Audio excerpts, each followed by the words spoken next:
नमस्कार शेतकरी बंधूंनो, कृषी दर्शन कार्यक्रमामध्ये मी विनय कुमार आवटे आपलं सगळ्यांचं स्वागत करतो। मित्रहो, शेती हा आपल्या भारताच्या आणि आपल्या राज्याच्या दृष्टीने अनन्यसाधारण महत्त्वाचा विषय आहे। 121 कोटी लोकसंख्या असलेल्या भारतात लोकसंख्येला पुरेसं अन्नधान्य उत्पादन करण्यासाठी आपण हरित क्रांतीची बीज रोवली आणि या हरित क्रांतीच्या माध्यमातून आपण कृषी मालाच्या उत्पादनामध्ये उल्लेखनीय असे यश साध्य केले किंबहुना बहुतांशी गोष्टींमध्ये आज आपण स्वयंपूर्ण झालेलो आहोत। मात्र एका बाजूला ही स्वयंपूर्ण साध्य करत असताना दुसऱ्या बाजूला जो शेतकरी आहे, जो ह्या कृषी मालाचं उत्पादन करतो, त्याच्या उत्पन्नामध्ये भर पडली की नाही याच्या बाबतीत मात्र थोडासा साशंकतेचा हा विषय आहे। मित्रहो, जो काही शेतमाल उत्पादन होतो तो शेतमाल बाजारापर्यंत आणणं आणि बाजारातून तो ग्राहकापर्यंत पोहोचणं यामध्ये शेतमालाचा फार मोठ्या प्रमाणामध्ये पायाभूत सुविधांच्या अभावी हे नुकसान होत असतं। आपल्या देश पातळीवर जर बघितलं तर जवळपास 50 ते 60 हजार कोटीवरून जास्त हे नुकसान मोठ्या प्रमाणात होतं। म्हणून ह्या शेतमालाला चांगला भाव मिळण्याच्या दृष्टिकोनातून, त्याला विपणन व्यवस्था सक्षम करण्याच्या दृष्टिकोनातून शासनाच्या माध्यमातून विविध प्रकल्प राबवण्यात येतात। असाच एक प्रकल्प आहे महाराष्ट्र स्पर्धाक्षम कृषी विकास प्रकल्प आणि या प्रकल्पाच्या माध्यमातून जे विविध घटक राबवण्यात येतात त्यापैकी एका घटकाची आज आपण या ठिकाणी माहिती घेणार आहोत। म्हणून मित्रहो, आजचा आपला चर्चेचा विषय आहे तो आठवडी बाजारांचे विकासीकरण आणि या विषयाच्या संदर्भामध्ये माहिती देण्यासाठी आपल्या स्टुडिओमध्ये जे तज्ञ उपस्थित आहेत त्यांचा परिचय मी आपल्याला करून देतो। तज्ञ आहे श्रीयुत रमेशजी शिंगटे साहेब। शिंगटे साहेब नमस्कार। नमस्कार। शेतकरी बंधूंनो, श्रीयुत रमेशजी शिंगटे हे महाराष्ट्र स्पर्धाक्षम कृषी विकास प्रकल्प पुणे या कार्यालयातील कृषी आणि पणन विभागाचे नोडल अधिकारी म्हणून काम पाहतात। जवळपास हा प्रकल्प सुरू झाल्यापासून म्हणजे 2011 पासून ते सातत्याने या प्रकल्पामध्ये काम पाहतात आणि कृषी आणि पणन या क्षेत्रामध्ये जवळपास 18 वर्षांहून अधिक अनुभव त्यांच्या गाठीशी आहे। मित्रांनो, आपले जे दुसरे तज्ञ आहेत ते आपल्या शेतकरी वर्गाचे प्रतिनिधी आहेत, ते आहेत मनोहरजी साळुंके। साळुंके साहेब नमस्कार। नमस्कार। मित्रहो, मनोहरजी साळुंके हे सातारा जिल्ह्यातील नागठाणे या ठिकाणी आपल्या कार्यक्रमामध्ये सहभागी होण्यासाठी आलेले आहेत आणि मित्रहो, शेती विषयामध्ये त्यांचा गाढा अभ्यास आहे। शेतीत अनेक नाविन्यपूर्ण उपक्रम त्यांनी राबवले, अनेक प्रयोग त्यांनी राबवले आणि त्यांच्या ह्या प्रयत्नाची महाराष्ट्र शासनाने दखल घेऊन त्यांना सन 2012 साली कृषी भूषण हा पुरस्कार देऊ केलेला आहे। तर असे चांगले तज्ञ आज आपल्याला या विषयाच्या संदर्भात मार्गदर्शन करण्यासाठी या ठिकाणी उपलब्ध आहेत। मित्रहो, आजचा कार्यक्रम हा फोन इन लाईव्ह स्वरूपाचा कार्यक्रम आहे। या विषयाच्या संदर्भात आपल्या मनामध्ये काही शंका आहेत, काही प्रश्न आहेत तर थेट आपण फोनद्वारे या ठिकाणी तज्ञांना ते प्रश्न विचारू शकता। दूरध्वनीवरून संपर्क साधण्यासाठी आमचा जो फोन क्रमांक आहे तो आहे 24 90 80 50 व आमचा दुसरा फोन नंबर आहे 24 98 80 50। मुंबई बाहेर प्रेक्षकांनी फोन करण्यासाठी तथा मोबाईल धारकांनी संपर्क साधण्यासाठी 022 हा एसडी क्रमांक या फोनच्या आधी लावात। तर मित्रहो, आजच्या ह्या महत्त्वपूर्ण विषयावरील चर्चेला आता आपण सुरुवात करूयात। शिंगटे साहेब, हा जो काही महाराष्ट्र स्पर्धाक्षम कृषी विकास प्रकल्प आहे, हा प्रकल्प म्हणजे नेमका काय प्रकल्प आहे? महाराष्ट्र स्पर्धाक्षम कृषी विकास प्रकल्प जो आहे हा जागतिक बँकेच्या अर्थसहाय्याने आपल्या राज्यामध्ये सन 2011 पासून आपण राबवित आहोत। प्रकल्पाच्या अंमलबजावणीमध्ये एकूण 6 वर्षाचा कालावधी अपेक्षित आहे। 5 वर्षे प्रकल्प अंमलबजावणीमध्ये असून आपण शेवटच्या वर्षात अंमलबजावणी करत आहोत। या प्रकल्पामध्ये 3 विभागांचा समावेश आहे, कृषी, कृषी पणन व पशुसंवर्धन। शेतकरी प्रमुख केंद्रबिंदू या प्रकल्पाचा असून प्रकल्पाचा मुख्य उद्देश आहे की शेतकऱ्याची उत्पादकता आणि उत्पन्न वाढवणे, तसेच त्याच्या शेतमालाला अधिक संधी निर्माण करून देणे, ज्यामुळे त्याला शेतमाला विक्री करायला पर्याय एक उपलब्ध होतील आणि पर्यायाने त्याच्या शेतमालाला अधिक मूल्य मिळेल। पर्यायाने त्याचं जे आर्थिक उत्पन्न आहे तर ते वाढेल। आता हा जो प्रकल्प आहे, ह्या प्रकल्पामध्ये असे विविध कोणकोणते घटक आहेत का, कोणकोणत्या घटकाच्या माध्यमातून आपण हा शेतकऱ्याचं उत्पन्न वाढवण्याच्या दृष्टिकोनातून प्रयत्न करतो आहोत? प्रकल्पामध्ये जसं मी सांगितलं की उद्देशामध्ये शेतकऱ्याचं उत्पादन आणि उत्पादकता वाढवणे हा एक भाग असल्यामुळे कृषी विभागाच्या मार्फत त्याचे उत्पादन वाढवण्यासाठी विविध कार्यक्रम आहेत। मग ते पीक प्रात्यक्षिक आहेत, त्याचं प्रशिक्षण आहे, त्याच्यासाठी अभ्यास दौरे आहेत, अशा अनेक बाबी आपण राबवतो। आणि दुसऱ्या बाजूला त्याचे शेतमालाला चांगला भाव मिळावा तर बाजाराची अधिक संधी निर्माण करण्यासाठी आपण कृषी उत्पन्न बाजार समितीमध्ये सुविधांची निर्मिती करतोय। तसंच प्रकल्पामध्ये आपण प्रोड्युसर कंपनी, शेतकऱ्यांची प्रोड्युसर कंपनी फार मोठ्या प्रमाणात निर्माण करत आहोत। या प्रोड्युसर कंपनीच्या माध्यमातून आपण शेतकऱ्याच्या शेतमालाला चांगले भाव मिळवण्यासाठी प्रयत्न करत आहोत।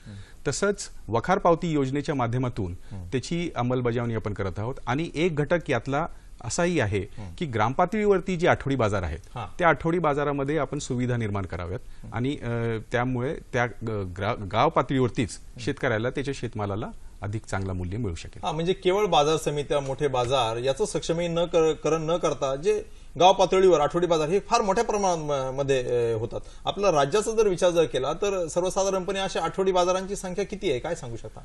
राज्यामध्ये आपल्याकडे साधारण 3500 आठवडी बाजार आहेत ग्रामपंचायत पातळीवरती. यापैकी प्रकल्पामध्ये आपण फक्त 400 आठवडी बाजारांचा समावेश केलेला आहे आणि म्हणजे सुमारे एकूण आठवडी बाजारांची संख्येमध्ये 10% आपण फक्त यात आपण निवडलेले आहेत. आणि या आठवडी बाजाराच्या मध्ये जी सुधारणा आपण करणार आहोत किंवा सुविधांची निर्मिती करणार आहोत त्यामुळे मग शेतकऱ्याला स्थानिक पातळीवरतीच त्याच्या शेतमाल विक्री करण्यातनं त्याला अधिक उत्पन्न मिळेल अशा उद्देशानं याची अंमलबजावणी करण्यात येत आहे. बरं, आता आपण म्हटलं की आपण जवळपास 3500 आठवडी बाजारांपैकी एक 400 आठवडी बाजारांची याच्यामध्ये निवड केली की ज्या ठिकाणी हा प्रकल्पाच्या माध्यमातून आपण सुविधा निर्माण करतो. तर हे जे काही ग्रामपंचायतीची निवड केलेली आहे किंवा आठवडी बाजाराची निवड केलेली आहे त्याचे काय निकष आहेत? ग्रामपंचायतची फक्त असं आहे प्रकल्पामध्ये की ग्रामपंचायत पातळीवरती असलेल्या आठवडी बाजारांचाच आपण इथं विचार करणार आहोत. काही आठवडी बाजार नगर परिषद किंवा नगरपालिका या स्तरावरती आहेत तर त्यांचा विचार आपण प्रकल्पामध्ये करत नाहीये. ग्रामपंचायत पातळीवरती आठवडी बाजार जे आपण निवड करतोय तर अशाच गावाचा निवड करतोय की ज्यांची लोकसंख्या 7,500च्या वर आहे, ज्या ग्रामपंचायतीच्या आठवडी बाजारामध्ये त्यांची स्वतःच्या मालकीची जागा आहे आणि तिथं आठवडी बाजार हा कार्यरत आहे. बरोबर. म्हणजेच एखादी ग्रामपंचायत म्हटली की आम्हाला नव्याने आठवडी बाजाराची सुरुवात करायची असेल तर तो आपण विचार करत नाहीये. कार्यरत असलेल्या आठवडी बाजाराच्याच ठिकाणी आपण सुविधेची निर्माण करत. आणि पहिल्यांदा आपण त्यातल्या त्यात मोठ्या ग्रामपंचायती म्हणजे 7,000-7,500 पेक्षा जास्त लोकसंख्या आहे तर अशा निवडलेल्या आहेत. अशाच निवडलेल्या. साळुंके साहेब, आपली ग्रामपंचायत देखील या कार्यक्रमामध्ये घेण्यात आलेली आहे. आपण मोठ्या प्रमाणात विकासाची कामं त्या ठिकाणी घेतलेली आहेत. मला सांगा की नेमकी तुम्हाला या प्रकल्पाच्या संदर्भामध्ये किंवा आठवडी बाजार विकासाच्या संदर्भामध्ये माहिती कुठून मिळाली आणि कशा पद्धतीने तुम्ही याचं पुढे कार्यवाही केली? प्रथमतः नागठाणे गावामध्ये आठवडी बाजार हा बरेच दिवसापासून भरतो आहे. आणि बऱ्याच दिवसापासून भरत असताना आठवडी बाजाराची व्यवस्थापन चांगल्या पद्धतीने व्हावी म्हणून तालुका कृषी कार्यालयातून आणि पणन महामंडळ यांच्या माध्यमातून आम्हाला प्रथमतः या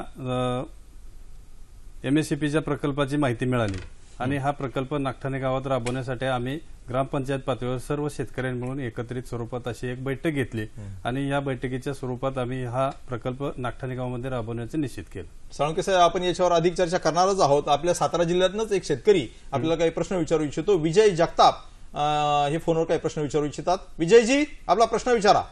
नमस्कार सर. माझा शिंदे सरांना आणि आपल्या साळुंके सरांना असा प्रश्न आहे की आठवडे बाजारामध्ये ज्या वेळेला शेतकरी आपला माल घेऊन येतो त्यावेळेला बऱ्याच वेळा स्थानिक स्वराज्य संस्थांकडून एक वेगळी पावती त्या ठिकाणी त्या दिवसापुरती मर्यादित पावती तयार केली जाते किंवा घेतली जाते. परंतु जो शेतकरी माल घेऊन येतो तो घेणारा आणि विक्री करायला म्हणजे त्याच्याकडून माल घ्यायला आलेला जो बाजाराला आलेला जो सर्वसाधारण व्यक्ती असते, सर्वसाधारण मनुष्य असतो, त्याला त्या पद्धतीच्या सुविधा त्या ठिकाणी पुरवल्या जात नाहीत. आठवडे बाजाराच्या लोकेशन्स मध्ये आठवडी बाजाराचं त्यांचं म्हणणं असं आहे की त्या ठिकाणी काही वेगळा टॅक्स आकारला जातो त्या दिवसापुरती पावती वगैरे देऊन किंवा काय आहे. तुमच्या इकडं म्हणजे काय म्हणजे नागठाण्यात बघूया, नंतर आपण आपली पॉलिसी बघूया. नागठाणे गावामध्ये आम्ही आठवडी बाजाराकरता जे बाहेरून येणारे शेतकरी वर्ग आहेत किंवा व्यापारी वर्ग आहेत त्यांच्यासाठी पाण्याची सुविधा, बैठकीची व्यवस्था ही पूर्वीपासून आमच्या नागठाणे गावामध्ये केली जात होती. परंतु अलीकडे या कठ्ठ्याच्या माध्यमातून MSCPचा प्रकल्प राबवल्यापासून या प्रकल्पामध्येच असा समावेश आहे की पिण्याची पाण्याची सोय, सांडपाण्याची सोय, त्यानंतर स्वच्छतागृह ही ऍडव्हान्समध्ये बांधलेलीच आहे. त्यामुळे इथे येणाऱ्या ग्राहकांची किंवा इथे येणाऱ्या विक्रेत्यांची सगळ्या प्रकारची सोय आम्ही आता नागठाणे गावामध्ये करून दिलेली आहे. नाही केली, पण त्यांचा मूलभूत प्रश्न होता की त्याच्यापूर्वी म्हणजे हे जो प्रकल्प यायचा त्याच्यापूर्वी देखील त्यांचा मनाचा आठवडी बाजार जो असतो त्या दिवशी वेगळी पावती फाडण्यात येते. म्हणजे जो व्यापारी येतो त्याच्याकडनं किंवा ग्राहकाकडनं असं त्यांचं काहीतरी म्हणणं होतं. वेगळी पावती वगैरे असं काही घेत नाही आम्ही. जो नेहमी सर्वसाधारण 3x2 एवढं स्क्वेअर फूट जागा एका पाटीपुरती त्या शेतकऱ्याला जागा लागते आणि त्यासाठी 3 रुपये किंवा 5 रुपयाची ही वर्षातून एकदाच त्याचे नियोजन होतं की बाबा या जागेसाठी किती रुपयाची पावती असावी. बरोबर. आणि ह्या पावत्या ग्रामपंचायत पातळीवर अगोदर छापून घेतलेल्या असतात. ग्रामसभेमध्ये याचा ठराव घेतला जातो आणि त्या पद्धतीने त्याची आकारणी होते. अच्छा, म्हणजे सगळ्या गावाचा हा निर्णय असतो. सगळ्या गावाचा परंतु त्या गावाचा जो काही निर्णय घेतो, उद्या यांनी 3 रुपये 5 रुपये ठेवले तेवढ्या 3x2 फूट जागेला, काही ग्रामपंचायतीने जास्त ठरवलं, याच्या संदर्भात आपण काय सांगू शकता संकेत साहेब? यामध्ये जसं आमच्या मित्रांनी सांगितलं तर ही परिस्थिती जी आहे प्रत्येक ग्रामपंचायत किंवा त्या पातळीवरती ही ठरवण्यात येते. आणि जे आपल्याला प्रश्न विचारला, अशी वस्तुस्थिती आहे की जो शेतकरी येतो त्याच्याकडनं त्याला बैठक भत्ता म्हणतात. म्हणजे बैठक भत्ता म्हणजे त्या दिवसापुरती त्या शेतकऱ्याने त्याचा शेतमाल त्या ठिकाणी येऊन विकायचा आहे, त्यासाठी त्याला एक बैठक भत्ता द्यावा लागतो. आणि हा बैठक भत्ता किती द्यावा हा ग्रामपंचायत पातळीवरती याचा निर्णय होतो आणि त्या पद्धतीने त्याची आकारणी होते. आता पूर्वी अशा ग्रामपंचायतीच्या आठवडी बाजारामध्ये सुविधांची निर्मिती नव्हती किंवा सुविधांचा अभाव होता. प्रकल्पाच्या माध्यमातून आता आम्ही काय केलेलं आहे की तिथं ओटे निर्माण केलेले आहेत. काही प्रसंगी आपण ओट्यांवरती शेड दिलेले आहेत आणि येणाऱ्या शेतकऱ्याला पिण्याच्या पाण्याची सोय, तिथे शौचालय आहे, तर अशा सुविधा निर्माण केलेल्या आहेत. आणि हा जो बैठक भत्ता आहे या निधी ग्रामपंचायतकडे जातो आणि या निधीमधनच ग्रामपंचायतीने त्या आठवडी बाजारामध्ये अनेक सुविधा निर्माण करायच्यात. पण प्रकल्पाच्या माध्यमातून जाणीवपूर्वक अशा प्रकारच्या सुविधा आपण निर्माण करत आहोत. म्हणजे शेतकऱ्याला त्याच्या शेतमाल विक्री करायला यायच्या वेळेला त्या आठवडी बाजाराच्या दिवशी तिथं किमान मूलभूत सुविधा असतील. जरा दाखवा ना, तुम्ही अनेक ठिकाणी अशा प्रकारचा प्रकल्पामध्ये मी दाखवतो. हे बघा, हे नागठाणे जे आमचे आहेत यांच्याकडेच हा हे केलेला आहे.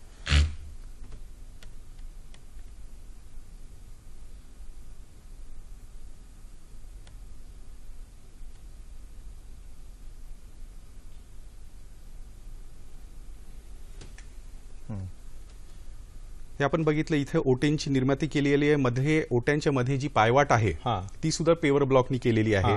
मध्ये आपण जर बघितलं तर काही ठिकाणी आपण झाडी लावलेली आहेत, म्हणजे वृक्षारोपण केलेलं आहे. यानेच पर्यावरणाचा सुद्धा तिथे कुठेतरी विचार झालेला आहे. हे गडचिरोलीमध्ये एक याची मांडणी अशी छान पद्धतीने केलेली आहे. कोल्हापूरमध्ये हे एक आठवडी बाजार आहे, तळ्याच्या भोवती आहे. इथं पूर्वी मनुष्य जनावर सगळे यायचे आणि फार वनवा असायचा, फार तिथे. शिंदे साहेब, याच्या संदर्भात आपण चर्चा करूच या, कारण एक शेतकरी आपल्याला म्हणजे फोन करून काही प्रश्न विचारायचा. भास्करजी पडूळ जालन्यावरून आपल्याला काही प्रश्न विचारू इच्छितात. भास्करजी, प्रश्न विचारा. सर, माझा प्रश्न असा आहे की आपण फक्त 7,500 लोकसंख्या असलेले ग्रामपंचायतलाच प्राधान्य दिलंय.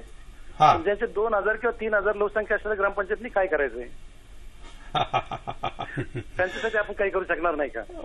आता आपण शिंदे साहेबांनाच विचारू, कारण तो जागतिक बँकेचा प्रकल्प आहे आणि त्यांचे काही निकष ठरलेले असतील, तर त्या संदर्भामध्ये शिंदे साहेब काय सांगू शकता आपण भास्कररावांच्या प्रश्नाला? आता यांचा भास्कररावांचा जो प्रश्न आहे, तर राज्यात असे 3,500 आठवडी बाजार आहेत. ज्या वेळेला हा प्रकल्प सुरू झाला त्यावेळेला प्रकल्पामध्ये फक्त 300 आठवडी बाजारांचा समावेश होता. म्हणजे ते म्हटले होते की जागतिक बँकांचं म्हणणं होतं की आपण फक्त 10% आठवडी बाजारांचा यात समावेश करू, सर्व बाजार समेत आठवडी बाजारांचा यामध्ये समावेश करता येणार नाही. मग आपण सुरुवातीला 300 आठवडी बाजारांचा समावेश केला.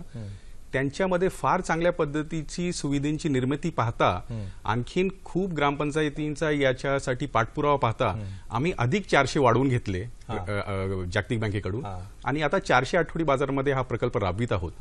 पण उर्वरित ग्रामपंचायतींना प्रकल्पामध्ये आपल्याला समावेश करता येणार नाही.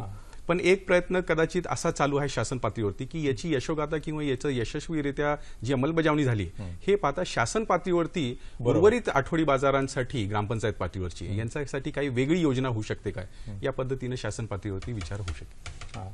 भास्करराव, आपल्या प्रश्नाचं उत्तर मिळालं की आपल्याला काय विचारायचं आहे अजून? हो, मला असं विचारायचं होतं की माझ्या गावाची लोकसंख्या 2,000 आहे, 2,500 आहे आणि माझ्या गावाच्या शेजारचे 3,000 लोकसंख्येचे आणखी गाव आहेत. म्हणजे आमची 9,000 लोकसंख्या होतीये.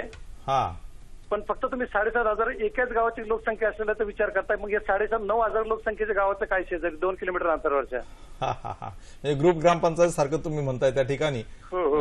पण त्या ठिकाणी आता साहेबांनी सांगितलं की जागतिक बँकेचा प्रकल्प हे 3,500 पैकी 300चं टार्गेट दिलं होतं. ग्रामपंचायतचा वाढता प्रतिसाद बघता त्यांनी 400 पर्यंत केलेला आहे आणि याचा प्रतिसाद आणि याचं चांगल्या पद्धतीने झालेली अंमलबजावणी बघून शासन कदाचित आपलं राज्य शासन, केंद्र शासन पुन्हा या संदर्भामध्ये प्रयत्न करेल आणि काही पैसा याच्यातून निधी उपलब्ध करून देईल. मला सांगा शिंदे साहेब की आपलं महाराष्ट्राचे कृषी पणन मंडळ आहे, जे पणन विकासाचं काम करतं, विशेषतः म्हणजे बाजार समितींच्या माध्यमातून हे काम करतं, तर या पणन मंडळाच्या माध्यमातून बाजार समितींना विकासासाठी काही निधी पुरवण्यात येतो, सॉफ्ट लोन म्हणा किंवा हे आहे.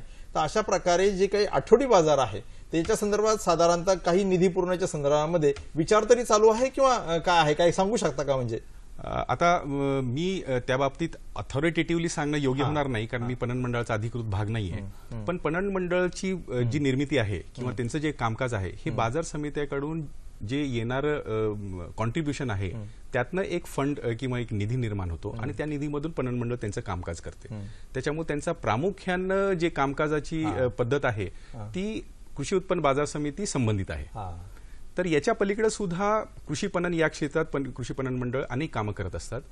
पण हा विचार सुद्धा आमचा झाला, जसं आता आपल्याला फोन इन कॉल जो झाला त्यामध्ये त्यांनी विचारणा केली, तर या आठवडी बाजाराची अंमलबजावणी प्रकल्पामध्ये करत असताना पणन मंडळाच्या माध्यमातून किंवा त्या पातळीवरती सुद्धा चर्चा होत असताना असा एक विचार झाला की उर्वरित आठवडी बाजारांसाठी सुद्धा आपण विचार करावा का.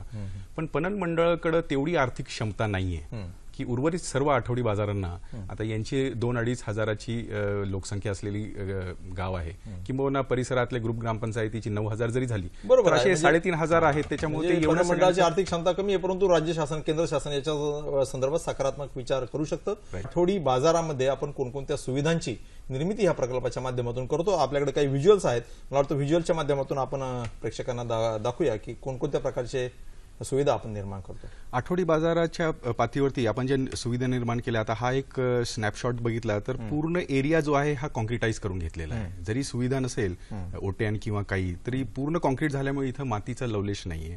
इथं हे आता आमचे जे मित्र इथं आज आलेले आहेत नागठाणे ग्राम आठवडी बाजाराचे, तिथं या पद्धतीची आपण सुविधा केलेली आहे. ओटे झालेले आहेत, अंतर्गत पायवाटासाठी पायवर ब्लॉक केलेले आहेत. गडचिरोलीमध्ये एटापल्ली ग्रामपंचायतीचा हा आठवडी बाजार, याची मांडणी सुद्धा एखाद्या एम्पी थिएटर सारखी एक अशी छान मांडणी केलेली आहे. मधल्या परिसरात परत पेवर ब्लॉक केलेला असल्यामुळे तिथे सुद्धा शेतकरी खाली बसून त्यांचा शेतमाल विक्री करू शकतात. हे कोल्हापूरचं एक ठिकाण आहे, शेततळ्याच्या बाजूला एल शेप मध्ये पूर्वी आठवडी बाजार भरत होता आणि इथं जनावर आणि अक्षरशः कुत्र किंवा असे छोटे जनावर सुद्धा जात होते आणि प्रचंड घाण असायची. पण आता हे आठवडी बाजार तिथं भरतो, छान सुविधा निर्माण झाली. पण तिथले ग्रामस्थ संध्याकाळच्या वेळेला एक इव्हनिंग किंवा संध्याकाळी तिथं घालवण्यासाठी सुद्धा हा छानसा एक त्यांना स्पॉट. शिंदे साहेब, आपण बघूच या, कारण खूपच इंटरेस्टिंग आहे. पण आपल्याला एक सातारावरून शेतकरी आपल्याशी संपर्क साधतात, अजितजी साळुंखे. अजितजी. हा, नमस्ते. नमस्कार, आपला प्रश्न विचारा. हा, माझा प्रश्न शिंगटे साहेबांसाठी. बर.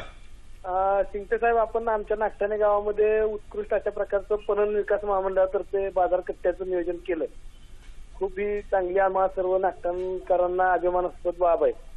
याचं श्रेय आमचे कृषीभूषण मनोहर भाऊ साळुंखे यांना जातं. पण यामध्ये आणखीन असं मला असं वाटतं की पणन मार्फत दिली जाणारी जी रक्कम आहे 25 लाखाची, काही रक्कम 10% रक्कम ग्रामस्थांनी घालून आपण तो गट्टे बांधले. पण गावाच्या लोकसंख्येच्या मानानं त्या ठिकाणी अजून बाजारकट्ट्याची निर्मिती व्हावी, त्यासाठी आपल्याकडून निधी मिळाला जास्त प्रमाणात, तर त्याचं भाऊंच्या माध्यमातून आणखीन आम्हाला चांगल्या प्रकारचे कट्टे तिथं निर्माण करता येतील, आणखीन सोयी शेतकरी बांधवांना करता येतील. कारण नागठाणे गाव हे साधारण 12-13 हजार लोकसंख्येचं गाव आहे आणि गावाला जो बाजारपेठेचा जो एरिया आहे. अजितजी, आपला प्रश्न समजला. आपण शिंदे साहेबांकडून याच्या संदर्भामध्ये उत्तर घेऊया.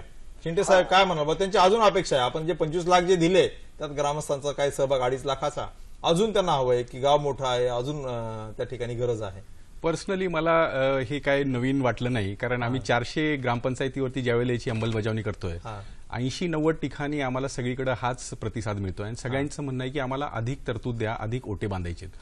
पण ज्यावेळेला या प्रकल्पाची अंमलबजावणी किंवा मांडणी केली तर मांडणी करत असताना असं ठरलं की 25 लाखामध्ये ह्या मूलभूत सुविधा करूया. बरोबर. आणि काही नागठाण्यासारखे मोठे ग्रामपंचायत आहे की त्यांचं आठवडी बाजाराचं क्षेत्र मोठं आहे. 25 लाखामध्ये जे काय सुविधा आपण केल्या त्या कदाचित पूर्ण एरिया व्यापून घेत नाहीयेत. मग उर्वरित जागांसाठी प्रकल्पाच्या माध्यमातून अधिक न करता ही ग्रामपंचायतींना या माध्यमातून एक चालना मिळेल आणि ग्रामपंचायतीनं याचा विचार करता पुढे त्याचं आणखीन वाढवावं आणि मला इथं असं सांगावंसं आवडेल, या फोन इनच्या माध्यमातून जो प्रश्न विचारला त्यावेळेला यांच्याकडनं सांगायचं राहून गेलं की नागठाण्यामध्ये आम्ही 25 लाख दिले, पण ग्रामपंचायतीनं त्यांच्या वतीनं अधिक निधी तिथं टाकून आणखीन त्याचा क्षेत्र वाढवलं. आपण मनोहर भाऊंकडनं समजून घेणार आहोत की काय काय केले त्यांनी. तसंच मला इथं दुसरा उल्लेख करेन, कारण नागठाण्याचं आमचे मित्र सांगतील, पण रांजणगाव जो गणपती आहे पुण्याच्या जवळ, तिथे सुद्धा प्रकल्पाच्या माध्यमातून त्याची आपण फिल्म बघू, पण तिथे सुद्धा 25 लाखाची च्या रकमेतून आपण सुविधेची निर्मिती केली, पण ग्रामपंचायतीनं अधिक तिथं सुविधांची निर्मिती केली. मला सांगायचं इथं असं आहे की प्रकल्प जो आहे तो जागतिक बँकेच्या अर्थसहाय्याने आहे, म्हणजे जागतिक बँकेचे पैसे राज्य शासनाला कर्ज म्हणून आहेत. बरोबर. कर्ज देत असताना त्यांचे काही नियम आहेत. बरोबर. आणि ते नियम पाळणं आपल्याला बंधनकारक आहे. तर त्यांचा नियम असा आहे की 25 लाखामध्ये मूलभूत सुविधा आपण करायच्या, आणि तदनंतर यातले काही निवडक ग्रामपंचायतीमध्ये शेतमालासाठी एक संधी स्वरूपात काही सुविधा, मग ते गोदाम असेल, एखादं ऑक्शन शेड असेल, अशा सुविधा करायची असतील तर त्याच्यासाठी दुसरा टप्पा आहे. पण पहिला टप्पा जो आहे तो आपल्याला ती मर्यादा आहेत आणि ते लिमिटेशन्स असल्यामुळे प्रकल्पामध्ये 25 लाखाच्या हरकत नाहीये. मला वाटतं त्यांचं समाधान झालं असेल. आपण काही मगाशी बघत गडचिरोली बाजार समित्या, ते जर आपण बघूयात की कुठं प्रकारच्या सुविधा आपण निर्माण केल्या. छान आहे गडचिरोलीचं एकदम एमपी थिएटर सारखं, गडचिरोली सारख्या दुर्गम जिल्ह्यामध्ये अशा प्रकारची आठवडी बाजाराची निर्मिती केली. हे मी सांगत होतो, तळ्याचे शेजारी आहे, तर संध्याकाळी तिथे ग्रामस्थ आपले संध्याकाळ घालवायला येतात. अगदी पर्यटन केंद्र देखील झालेलं आहे. होय, हे एक आठवडी बाजार आहे. इथं आपण बघितलं तर वृक्षाची लागवड केलेली आहे. म्हणजेच ही सुविधा निर्माण करत असताना नंतर कालांतराने या ओट्यांवरती शेड सुद्धा कदाचित लागणार नाही, ही जर झाडं मोठी झाली. शिंगटे साहेब, फक्त एक प्रश्न विचारतो की विविध ठिकाणी आपण विविध प्रकारचं बाजार ओटे बघितले, तर त्या ठिकाणी असं म्हणजे प्रकल्पामध्ये असं सांगितलं नाही की याच पद्धतीने तुम्ही करा, म्हणजे त्या ठिकाणी स्थानिक जी कल्पकता आहे आणि स्थानिक जी परिस्थिती त्यालाही वाव आहे. म्हणजे तुम्ही ठरवू शकता काही ठिकाणी झाडं लावली आहेत, म्हणजे त्या कल्पकतेला दाद द्यावी. त्या ठिकाणी जी काही ग्रामपंचायत आहे, जे काही लोक आहेत, त्यांच्या कल्पकतेला दाद द्यावी. अशा पद्धतीने याच्यात खूप मोठ्या प्रमाणामध्ये आपण म्हणजे हा एक पुढे एक औंध सातारा जिल्ह्यामध्ये आहे, तिथे आपण शेड्स बांधलेले आहेत. तर आपण म्हटलं तसं प्रत्येक आठवडी बाजार हा एक वेगळी किंवा इंडिव्हिज्युअल केस असं गृहीत धरून त्यांचं क्षेत्र काय आहे, त्याची रचना कशी आहे, जिओग्राफिकल त्याचा स्लोप कसा आहे, ग्रेडियंट कसा आहे, या सगळ्या बाबी पाहून आपण तिथं त्याची मांडणी केलेली आहे. या ठिकाणी काही आता जसं हे रांजणगावमध्ये त्यांनी विभाग आखलेले आहेत की कांदा बटाटा विभाग. इथं आपण आठवडी बाजारमध्ये पाण्याची सोय केलेली आहे, स्वच्छतागृह केलेले आहेत. आणि अशा आठवडी बाजाराचं हे आता बाजाराच्या दिवशीचं स्वरूप जर बघितलं तर हे बघा, हे असं स्वरूप आपल्याला या पद्धतीनं सिमेंटच्या ओट्यावर खूपच छान. शिंगटे साहेब, आपल्याला बुलढाण्यावरून आता एक शेतकरी आपल्याला प्रश्न विचारतो. प्रदीपजी रहाटे, प्रदीपजी आपला प्रश्न विचारा. हॅलो. हॅलो सर, मी बुलढाणा जिल्ह्यातून बोलतोय, प्रदीप रहाटे. बोला, आपला प्रश्न विचारा. प्रश्न असा आहे सर की जे तुम्ही आता म्हणजे ज्या काही सुविधा दाखवलेल्या याच्यावर, तर कोणत्याही प्रकारच्या सुविधाची अंमलबजावणी आमच्या इथे होत नाही, म्हणजे आमच्या मेहकर तालुक्याला. तुमच्या बुलढाणा जिल्ह्यामध्ये मेहकर तालुक्यात होत नाही. आणि कोणत्याही प्रकारचं म्हणजे तुम्ही सुविधा दाखवताय तर प्रत्यक्षात आम्हाला मिळत नाहीत ना, आणि सुविधा जवळपास याच नाही. कोणत्याही प्रकारची सुविधा असं तुम्ही मालाला भाव वगैरे मिळाला पाहिजे, तर हे सगळं म्हणजे तुम्ही दाखवताय ते टीव्हीवरच बघतोय आम्ही. टीव्हीवर तर आपण बघताय, हे आपल्याला टीव्हीवर दाखवण्यासाठीच आपण आजचा कार्यक्रम केलेला आहे की त्याच्यातून आपल्या जागृती निर्माण व्हावी. शिंगटे साहेब, आपण मगाशी सांगितलं की 400 आठवडी बाजार समितीचं सक्षमीकरण अशा पद्धतीने आपण करतोय, तर तुम्ही काय सांगाल बुलढाण्याच्या बाबतीमध्ये? तुमच्याकडे काही स्पेसिफिक आहे काही कल्पना तिथली एखादी केस?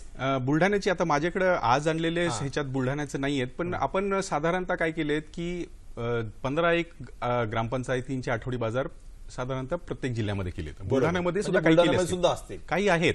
आता हे ज्या गावातले आहेत तिथं आठवडी बाजार केलाय का नाही मला आता लोकसंख्येचा निकष सुपूर्तता करतोय, ह्या सगळ्या अनेक बाबी पाहून. आणि परत यात एक महत्वाचा भाग हाही आहे की त्या 25 लाखांमध्ये त्या ग्रामपंचायतीचा 2.5 म्हणजे 2.5 लाख रुपयाचा वाटा त्यांचा स्वनिधी आहे. त्याच्यामुळे ती सुद्धा ग्रामपंचायतीची तयारी असली पाहिजे. आणि या सगळ्या तयारीच्या नंतरच आपण तिथे आठवडी बाजारची या पद्धतीनं सुविधांची निर्मिती करतो. तर सुरुवातीला सांगितल्याप्रमाणे फक्त 400 आठवडी बाजारांमध्ये या सुविधा झालेल. उर्वरित 3100 आठवडी बाजाराचा प्रकल्पामध्ये समावेश नाहीये.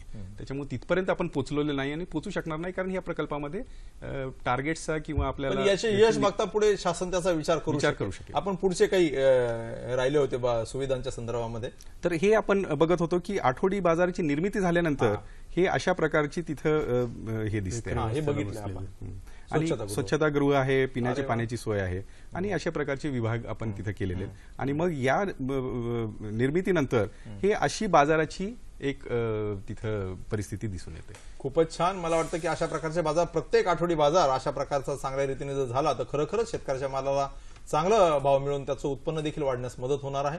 मित्रो, आपला एक शेतकरी प्रतिनिधी कोल्हापूरवरनं प्रकाशजी पाटील हे आपल्याला काही प्रश्न विचारू इच्छितात. प्रकाशजी, आपला प्रश्न विचारा. नमस्कार सर. नमस्कार. शासन एवढा निधी खर्च करते, आता आठवडी बाजारसाठी तुम्ही निधी देणार आहात. हॅलो, दिला आहे. आठवडी बाजारसाठी एवढी निधी देता. आता व्यापारी वर्ग काय होतंय की अधिक जागा व्यापून ठेवते आणि त्याच्यानंतर काय स्थानिक जो माल आहे त्याच्यासाठी शेतीमाल जो आहे त्यांना विकण्यासाठी अडचण येते. त्याच्यासाठी तुम्ही काय जागा आरक्षित अशी करून देणार आहात काय? आणि दिल्यास त्या स्थानिक बाजारपेठेमध्ये विकला जाऊ शकतो आणि उच्च प्रतिसाद तो असतो. त्याच्यासाठी तुम्ही असं बंधन करून द्यावं अशी आमची इच्छा आहे. प्रकाशजी, तुम्ही कोणत्या तालुक्यातून, कोणत्या गावातून बोलता हे जरा सांगू शकता? कोल्हापूर राधानगरी तालुका, कसबावळे गाव. आमच्या इथं आठवडी बाजार भरतो. कारण तो येणारी समस्या अशी आहे की व्यापाऱ्यांचाच माल बाजारामध्ये जास्त खुपसला जातो आणि स्थानिकच्या लोकांना जागाच मिळत नाही. त्याच्यासाठी काय आरक्षित जागा एक स्थानिकसाठी राहावी अशा. समजला, आपला प्रश्न समजला. आपण समजून घेऊया या ठिकाणी. शिंदे साहेब, काय म्हणून आपण या प्रश्नाचं? प्रकल्पामध्ये ज्या आठवडी बाजारामध्ये आपण सुविधेची निर्मिती केली तिथं त्याचा मागचं सार असंच होतं की ही सुविधेची निर्मिती शेतकऱ्याच्या शेतमालाच्या विक्रीसाठी प्रामुख्याने याचा वापर व्हावा. अर्थात अनेक आठवडी बाजार आहेत, त्यांचं क्षेत्र मोठं आहे आणि 25 लाखामध्ये सर्व क्षेत्र व्यापून घेत नाहीये. पण प्रत्येक ठिकाणी अंमलबजावणी करत असताना ग्रामपंचायतीला अशाच सूचना दिलेल्या आहेत की याचा वापर प्रामुख्यानं शेतकऱ्यांचा शेतमाल विक्री करायला व्हावा. काही प्रसंगी ग्रामपंचायत पातळीवरती तेवढी सुविधांची जागा शेतकऱ्याला न जाता यांच्या सांगण्याप्रमाणे काही प्रमाणात व्यापाराला जात असेल तर आम्ही त्याची इथं नोंद घेऊन अशा काही केसेस आमच्याकडे आल्या. ग्रामपंचायतीने मात्र करायचं आहे. आपण साळुंखे साहेबांकडनं जाणून घेऊया, कारण ते आता यशस्वी पद्धतीने त्यांनी चालवलेलं आहे. या प्रश्नाच्या संदर्भात तुम्ही काय सांगू शकता? निश्चितच यामध्ये सगळ्यात महत्वाचा विषय असा आहे की एकदा आपल्याकडे ही योजना राबवली गेली की या राबवलेल्या योजनेनंतर संपूर्ण नियोजन हे ग्रामपंचायतीनं आणि ग्रामपंचायती अखत्यारीत असणारी ही जी बाजार समिती आहे गाव लेवलला स्थापन केलेली यांचं हे नियंत्रण तिथं असणं आवश्यक आहे. कारण यांच्या नियंत्रणाखाली तिथं व्यापाऱ्यांना कोणती जागा द्यायची, शेतकऱ्यांना कोणती जागा द्यायची, प्रामुख्याने शेतकऱ्यांनाच हे बाजारकट्टे उपलब्ध व्हावेत हा मूळ आपला त्यातला हेतू आहे. बरोबर. आणि त्याचबरोबर जर आपल्या त्या जागेला लागून जर अधिक जागा जर शिल्लक असेल ग्रामपंचायतीकडे तर आम्ही नागठाणे गावामध्ये अत्यंत चांगल्या पद्धतीनं नियोजनबद्ध असे एक 10x7 असे गाळे निर्माण केलेले आहेत. आतापर्यंत जवळजवळ 33 गाळ्यांची निर्मिती झालेली आहे. अधिक 64 गाळ्यांची निर्मिती आम्ही करण्याचा पुढे एक मानस तयार केलेला आहे. आणि या माध्यमातून जे छोटे छोटे जे व्यापारी आहेत, आता जे पाटील साहेबांनी आपला जो प्रश्न विचारला की त्याचं उत्तर म्हणून मी सांगेन की त्या लगत असणाऱ्या गाळ्यांमध्ये कायमस्वरूपी जर ते व्यापारी काम करणार असतील, व्यापार करणार असतील तर कांदे बटाट्याचे व्यापार असतील, फुलांचे व्यापार असतील, फळांचे व्यापार असतील, हे निश्चितपणानं त्या मार्केटला अधिक भारदस्तपणा यावा म्हणून ग्रामपंचायतीनं याचं नियोजन अत्यंत चांगल्या पद्धतीनं करावं. म्हणजे ग्रामपंचायत पातळीवर हे नियोजन शक्य आहे? निश्चितच शक्य आहे, काय अडचण नाही. ग्रामपंचायतीनं थोडं लक्ष दिलं तर ह्या व्यापाऱ्यांची पण तिथं सोय होऊ शकते आणि शेतकऱ्यांना हे बाजारकट्टे ओपन खुले राहू शकतात. साळुंखे साहेब, मला या संदर्भात विचारायचं की बुलढाण्यावरून मगाशी एका शेतकऱ्यांनी, प्रदीपजी रहाटेंनी आपल्याला प्रश्न विचारला होता की ते अत्यंत नैराश्यग्रस्त होते की आमच्या इकडे काहीच राबवलं जात नाही आणि अशा पद्धतीने होतं. तुम्ही सांगा की तुमच्या गावामध्ये तुम्हाला योजनेची माहिती कशी मिळाली आणि कशा कशा पद्धतीने तुम्ही हा प्रकल्प राबवला? आपल्या गावामध्ये प्रत्येक गावाला कृषी सहाय्यक असतोच. ज्या कृषी विभागाच्या माध्यमातून कृषी सहाय्यक असतात, ह्या कृषी सहाय्यकांच्या माध्यमातून जर आपण कृषी सहाय्यक, तालुका कृषी अधिकारी, जिल्हा अधीक्षक कृषी अधिकारी यांच्या बरोबर जाऊन जर त्यांच्याकडून जर माहिती घेतली तर निश्चितच आपल्याला या प्रकल्पाची माहिती मिळू शकते. आणि या माहितीच्या आधारे आपण आपल्या गावामध्ये असणाऱ्या परिस्थितीला सर्व शेतकऱ्यांनी यासाठी थोडंसं संघटित होणं गरजेची गोष्ट आहे. बरोबर. कारण आपला माल मोठ्या बाजार समित्यांमध्ये नेऊन विक्री करण्यापेक्षा आपला माल इथल्या जर छोट्या बाजारपेठेमध्ये चांगल्या पद्धतीनं रोजच्या रोज जर विक्री केली तर ताजा आणि तात्काळ पैसा प्रत्येक शेतकऱ्याच्या हातात निश्चितपणाने मिळू शकतो. प्रथमतः कोणीतरी पुढवून हे काम हातात घेतलं पाहिजे आणि त्यासाठी पुढाकार घेऊन जर काम केलं तर आपण आपल्या पातळीवर काम करू शकतो. यामध्ये दुमत असायचे काही कारण नाही. आता तुम्ही बघा की तुम्ही फार चांगल्या रीतीने सांगितलं की तुम्ही कृषी विभाग, पणन विभाग आहे, त्या जे शासकीय अधिकारी आहे त्यांच्या संपर्कात सातत्यानं राहिलं पाहिजे. रॅपोर्ट पाहिजे तुमच्या, म्हणजे काय योजना येतात त्याची तुम्हाला माहिती मिळते. अत्यंत चांगला मुद्दा तुम्ही सांगितलात. मला सांगा की ह्या प्रकल्पामध्ये जे काही 25 लाख रुपये म्हणजे बाजार सक्षमीकरणासाठी देतात त्यात ग्रामपंचायतीचा 10% हिस्सा आहे, म्हणजे जवळपास 2.5 लाख. बरोबर. त्या संदर्भात तुम्ही कसा तो तयार केला आणि कशा पद्धतीने लोकांना तुम्ही एकत्रित केलं, काय तुमचा अनुभव आहे? हा प्रकल्प ज्या वेळेला आम्हाला तालुका पातळीवर लक्षात आला किंवा हा प्रकल्प आपल्या नागठाणे गावासाठी निश्चितच तयार करण्यासारखा किंवा फिजिबल आहे आणि मग आपण सर्व शेतकऱ्यांनी एकत्र येऊया. ग्रामपंचायतमध्ये एक आम्ही मिटिंग लावली, ग्रामसभा म्हणूयात छोटीशी, आणि या ग्रामसभेमध्ये फक्त शेतकऱ्यांनीच बोलायचा अधिकार ठेवला. तेव्हा शेतकऱ्यांसाठी आपण ही बाजारकट्ट्याची एक योजना या ठिकाणी राबवतो आहे आणि यासाठी ग्रामपंचायतच्या माध्यमातून सर्व शेतकऱ्यांनी थोडं पैसे जमा करून एक 2.5 लाख रुपयाचा निधी निर्माण केला आणि जो काही थोडाफार कमी पडत होता तो ग्रामपंचायतीने स्वतः, आमची ग्रामपंचायत सक्षम आहे आणि सक्षम ग्रामपंचायत असल्यामुळे सक्षम ग्रामपंचायतीनं हा निधी 2.5 लाख रुपयाचा संपूर्ण उभा केला आणि उभा केलेला निधी अधिक शासनाचे 22.5 लाख रुपये असा 25 लाख रुपयाचा निधी प्रथमतः खर्च करण्यात आला. आणि हा प्रथमतः खर्च करण्यात येण्यासाठी कट्टे असतील, त्यावर शेड असतील किंवा पेवर्सचे असेल, अशी संपूर्ण व्यवस्था ही 25 लाखामध्ये झाली. अधिक जे आता मी तुम्हाला याच्या अगोदर सांगितलं की ग्रामपंचायतच्या माध्यमातून जे छोटे व्यापारी आहेत नागठाणे गावामध्ये, कांदे बटाट्याचे व्यापार करणार असतील, फुलांचे व्यापार असेल, फळांचा व्यापार करणार असतील, यांच्यासाठी सुद्धा स्वतंत्र गाळ्यांची उभारणी आम्ही ग्रामपंचायतच्या माध्यमातून करतोय की भविष्यात ग्रामपंचायतीला उत्पन्न वाढलं पाहिजे. ग्रामपंचायतच्या अखत्यारीत असणारे हे जे काही शेतकरी वर्ग आहेत यांना इथंच माल विक्री करून त्यांना 2 पैसे चांगले मिळाले पाहिजेत, त्यांचे कुटुंब सुधारले पाहिजेत आणि त्याचबरोबर इथं जो काही नोकरदार वर्ग आहे, व्यापारी वर्ग आहे, त्यांना इथल्या इथं ताजा भाजीपाला पण खरेदी करण्यासाठी मिळाला पाहिजे. ह्या तिन्ही हेतूंचं एक समारोप एका ठिकाणी आम्ही एकत्र घेतलेला आहे या ठिकाणी. म्हणजे आता तुम्ही जे काही 25 लाख रुपये मिळाले त्यात तुमचं 2.5 लाखापुरती मर्यादा न ठेवता तुम्ही इतरही माध्यमातून निधी उपलब्ध केला. 40 ते 50 लाख रुपये आम्ही ग्रामपंचायतच्या माध्यमातून एक्स्ट्रा खर्च करतोय. खूपच छान. म्हणजे या ठिकाणी शेतकरी जर एकत्र झाले, ग्रामस्थ जर एकत्र झाले तर गावाला विकासापासून कुणीही थांबवू शकत नाही किंवा अडवू शकत नाही. त्यामुळे एकही फार महत्वाचे, खूप चांगला संदेश आपण या ठिकाणी दिलेला आहात. तुमच्या गावामध्ये जे जे काही बाजारपेठांच्या संदर्भामध्ये आपण प्रकल्प राबवलेले आहेत त्याची आपण या ठिकाणी शेतकऱ्यांना माहिती देऊयात.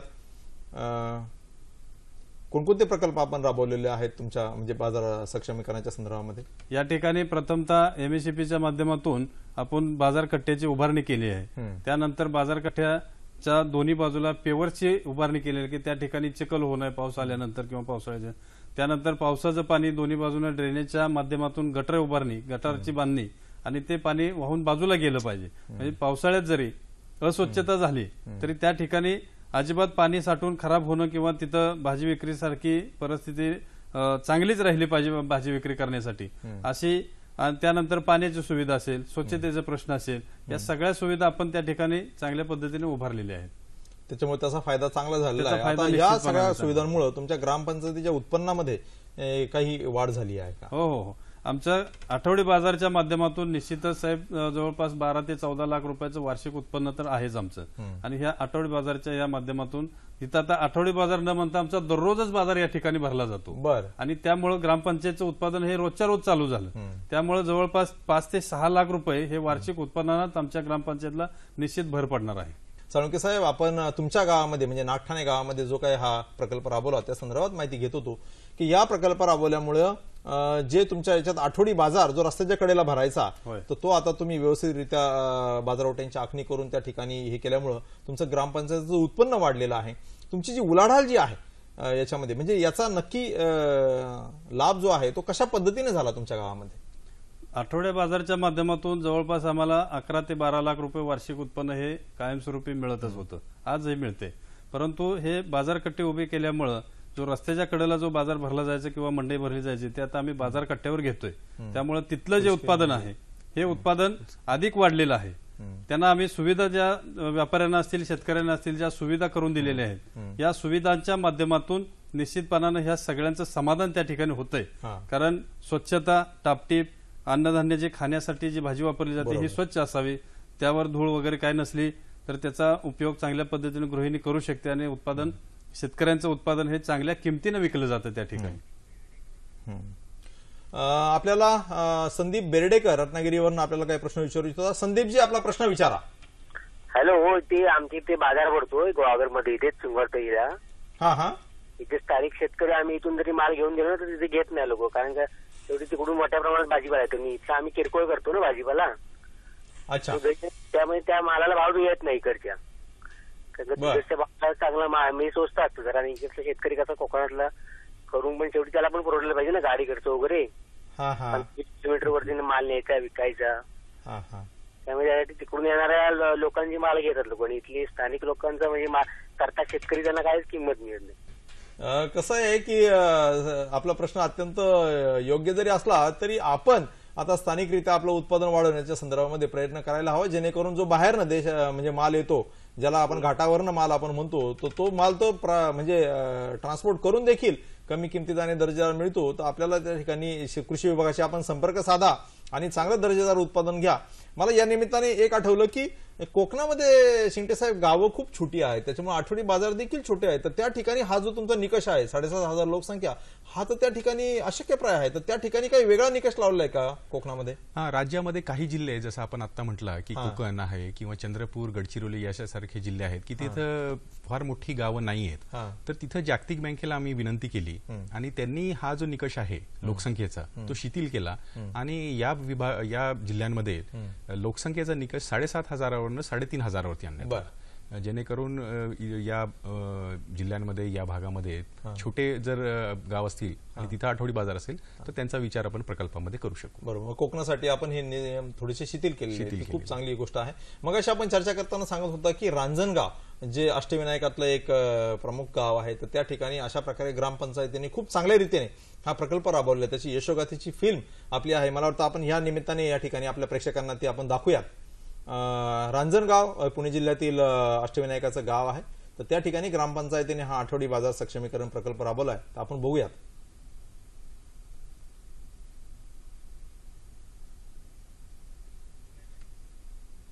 हे गणपती, अष्टविनायकाचा गणपती आहे. तुम्ही सांगा या संदर्भामध्ये. तर यामध्ये ग्रामपंचायतीची ज्यावेळेला निवड झाली तर आपण बघूया की अशी परिस्थिती होती. ही आता परिस्थिती ग्रामपंचायतीने प्रकल्पाच्या केली. पूर्वी अशी परिस्थिती होती, तिथं काय कसलीच सुविधा नव्हती आणि अतिशय अस्तव्यस्त बाजार या पद्धतीने भरत होता. पण प्रकल्पामध्ये निवड झाल्यानंतर ग्रामपंचायतीने हिरिरीने भाग घेतला आणि याची मांडणी त्यांनी सुचवल्याप्रमाणे या प्रकल्पातून केली. त्याच्याशिवाय ग्रामपंचायतीने स्वतःचा निधी टाकून या एकूण बाजाराचे विस्तारीकरण आणि याचा विकास करून या पद्धतीने याची आता स्वरूप आलं की पूर्ण परिसर आपण असं हे पाहाल, पूर्ण परिसर त्याचं पेवर ब्लॉक आणि शेड झालेले, पाण्याची सोय झालेली आहे आणि त्यामुळं जवळपासच्या अनेक शेतकऱ्यांचा या इथं ओघ वाढलेला आहे आणि खरेदीदारांचाही ओढ वाढलेला आहे. रांजणगाव आठवडी बाजाराने या ठिकाणी वेगवेगळे फलकी लावलेत की एक कांदा बटाटा विभाग, भाजीपाला विभाग, धान्य विभाग, आणि यामुळे येणाऱ्या ग्राहकाचं सुद्धा या आठवडी बाजारामध्ये फार चांगला प्रतिसाद आहे आणि त्यांचा फीडबॅक असा आहे की निर्माण झालेल्या सुविधांमुळे सर्वांनाच इथं फार चांगला अनुभव आलेला आहे. बसलेल्या शेतकऱ्याला त्याचा शेतमाल विक्री करायला आणि येणाऱ्याला ग्राहकाला उपलब्ध झालेल्या सुविधांच्यामुळे. नाही, पण या निमित्ताने मला एक दिसून आलं की इतक्या चांगल्या रीतीने सुविधा केल्यामुळे त्या ठिकाणी येणारा ग्राहक देखील वाढला, व्यापारी देखील वाढला, त्याच्यामुळे मूल्य चांगलं मिळायला लागलं आणि एका अर्थाने जो शेतकरी थेट आपला माल त्या ठिकाणी ग्राहकाला तो विकतोय तर त्याला कृषी उत्पादन वाढीला देखील चालना मिळाली. या संदर्भात मनोहर आपण काय सांगू शकता? निश्चितच शहरी ठिकाणी जिथं बाजार समिती आहे तिथं शेतकरी स्वतः माल घेऊन गेला तर स्वतःचा माल स्वतःला विक्री करता येत नाही. आडत्यांच्या माध्यमातून तिथं माल विक्री करावा लागतो. मग बाजार समितीने जे काही नियम लावलेले आहेत त्या सगळ्या नियमावलीला अधीन राहूनच तिथं बाजारात आपला माल विकला जातो. तर हा फरक आहे. म्हणजे आडत, हमाली, त्यानंतर जागा भाडे, काटा भाडे ह्या सगळ्या आपल्या पट्टीवरनं सगळा खर्च वजा होतो आणि उरलेलेच पैसे आपल्या हातात मिळतात. आता या आठवडी बाजारमध्ये शेतकऱ्यांनी स्वतःचा माल पिकवायचा आणि स्वतः जाऊन तिथं विकायचा. यासाठी आडत द्यावी लागत नाही, हमाली द्यावी लागत नाही किंवा तिथल्या जागेचा कुठलाही खर्च आपल्याला भरावा लागत नाही. हा सगळा फायदा शेतकऱ्याचा वैयक्तिक झालेला आहे आणि ताजा माल खाणाऱ्याला पण मिळतो आणि ताजे पैसे माल विकणाऱ्याला पण मिळतात आणि सगळ्यात मोठं समाधान मिळतं की मी माझा स्वतःचा पिकवलेला माल स्वतः विक्री केली, म्हणजे मी स्वतःच्या मालाचा दर तिथं ठरवण्याचा अधिकार मला राहतो.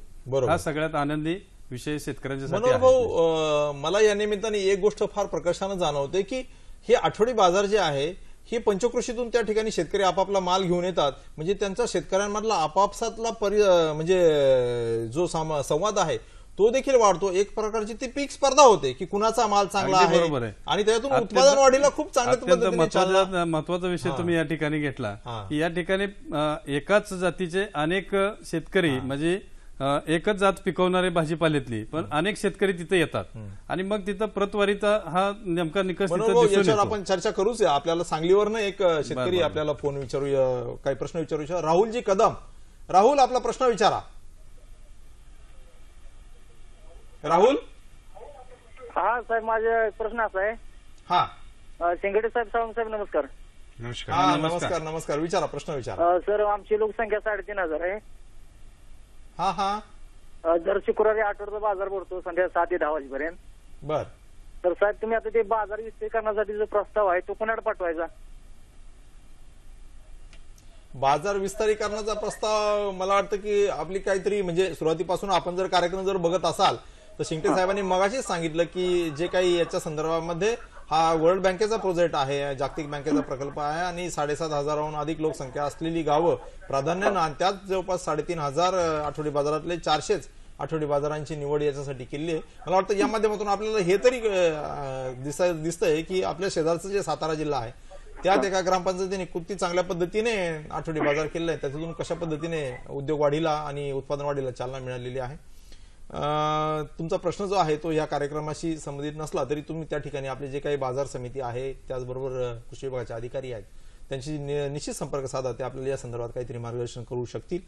आपण मगाशी चर्चा करत होतो की जसं हे थोडक्यात एक पीक स्पर्धा किंवा एक कृषी प्रदर्शन असंच नाही का स्वरूप आलं हे आठवडी बाजाराला? नक्की त्याच पद्धतीनं संपूर्ण आठवडी बाजाराला हे असंच स्वरूप आलेलं आहे.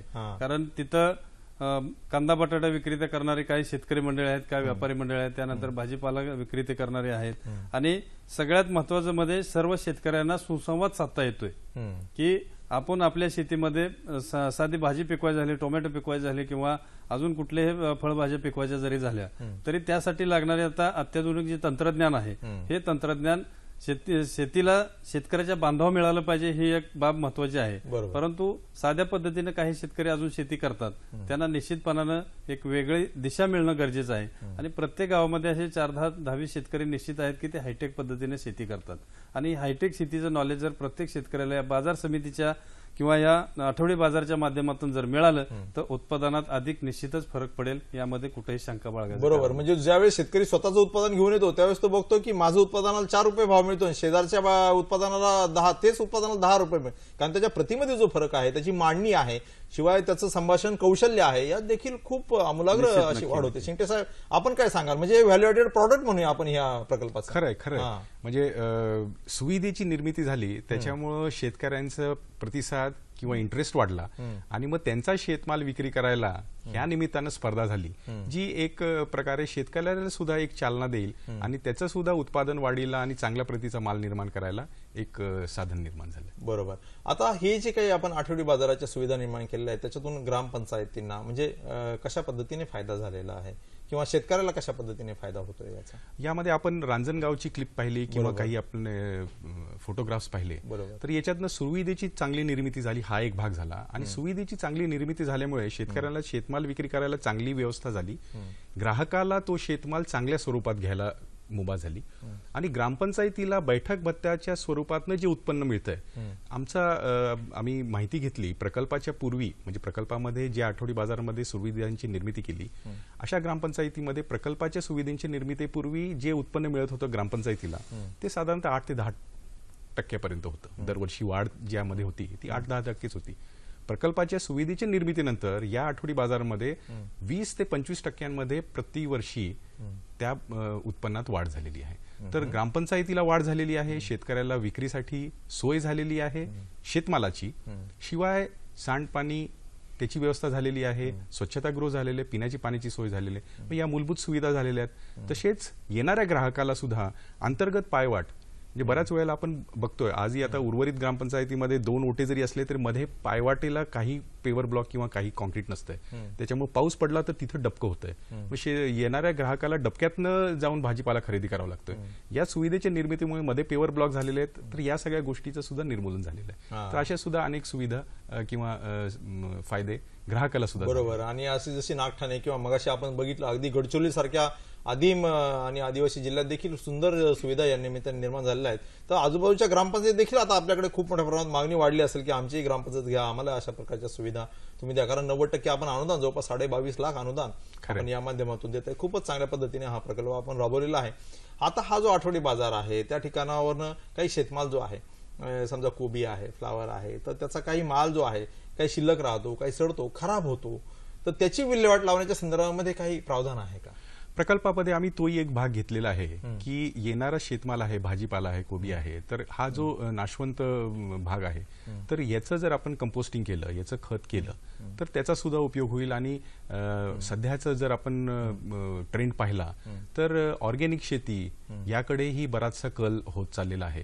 आणि त्याच्यामुळं सेंद्रिय शेती जर करायची असेल तर खताची तिथं आवश्यकता आहे. आणि मग ग्रामपंचायतीने या माध्यमातून त्याच्याकडे जर एक जाणीवपूर्वक प्रयत्न केला तर ते येणाऱ्या शेतकऱ्याला त्याचा फायदा होईल.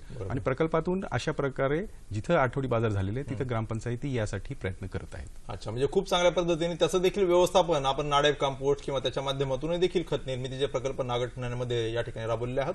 आपला वेळ आता संपत आलेला आहे. शेतकरी बंधूंनो, आपल्याला हा कार्यक्रम कसा वाटला या संदर्भात आपल्या प्रतिक्रिया जाणून घेण्यासाठी आम्ही नेहमीच उत्सुक असतो. संपर्कासाठी आमचा पत्ता आहे निर्माता कृषी दर्शन, दूरदर्शन केंद्र, पांडुरंग बुतकर मार्ग, वरळी, मुंबई. व आपण ईमेलद्वारे देखील आम्हाला संपर्क साधू शकता. आमचा ईमेल ॲड्रेस स्क्रीनवर आहे, कृषीदर्शन@gmail.com किंवा कृषीवार्ता@gmail.com. हा कार्यक्रम जो आहे तो कार्यक्रम आपण अधिक माहितीसाठी आपण फेसबुकवर www.facebook.com याच्यावर किंवा युट्यूबवर हा कार्यक्रम देखील आपण पाहू शकता. त्याचबद्दल डीडी सह्याद्रीची जी काही वेबसाईट आहे ddsahyadri.in या वेबसाईटवर देखील हा कार्यक्रम आपण बघू शकता. तर आपल्या प्रतिक्रिया जाणून घेण्यासाठी आम्ही नेहमीच उत्सुक असतो. आजचा हा जो काही कार्यक्रम होता आठवडी बाजारांचे विकसीकरण, या कार्यक्रमाच्या संदर्भामध्ये आपण खूप चांगली माहिती दिली. शेतकऱ्यांचा खूप चांगला प्रतिसाद या कार्यक्रमाला मिळाला. त्याबद्दल दूरदर्शन केंद्राच्या वतीने शिंटे साहेब आपलं या ठिकाणी मी आभार व्यक्त करतो. साळुंके साहेब आपले या ठिकाणी मी आभार व्यक्त करतो. शेतकरी बंधूंनो, धन्यवाद.